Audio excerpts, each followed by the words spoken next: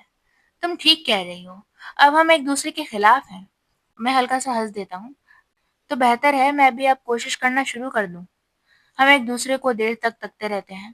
اس کی نظر بالکل مضبوط ہے، مجھے سمندر کی اس حالت کی یاد دلاتی ہے جب طوفان سے پہلے سب کچھ پرسکون ہوتا ہے۔ یاد رکھنا پرنس، میں وجہ بنوں گی تمہارے ڈاؤن فال کی۔ میں اس کی طرف جھکتا ہوں، گلے پر چھری ہونے کو نظر انداز کرتے ہوئے دھیمی آواز میں کہتا ہوں، او ڈارلنگ، انتظار رہے گا۔ ضرور سے زیادہ وقت گزر جاتا ہے اور پھر دھیرے سے، حیرت انگیز طریقے سے وہ چھری میرے گلے سے ہٹا لیتی ہے۔ میں بھی اپنا یعنی اس کا ڈیگر نیچے کرتا ہوں اور اسے اس کے انتظار کرتے آگے بڑھے ہاتھ میں رکھ دیتا ہوں۔ وہ پیچھے ہٹنے لگتی ہے، مجھے اور اس گفتگو کو چھوڑ کر نکلنے لگتی ہے، لیکن میں اس کی کلائی پکڑ لیتا ہوں۔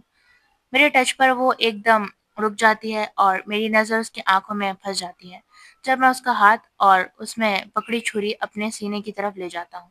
ڈیگر جو اب میرے اپنے خون سے بھری ہے، میری شرٹ کے کپڑے سے لگتی ہے اور اس کی انگلیاں میرے سینے کو چھوتی ہیں جب میں اس کا ڈیگر صاف کرتا ہوں۔ تو یہ تھا تمہارا رائل خون نہ بہانے کا ارادہ؟ میں ہلکی سی سانس بھر کر کہتا ہوں۔ وہ دھیرے سے سانس چھوڑتی ہے۔ یہ پہلے یا بعد میں ہونا ہی تھا، تو میں اس کی عادت ڈال لوں، تو میں یہ امید رکھنی چاہیے۔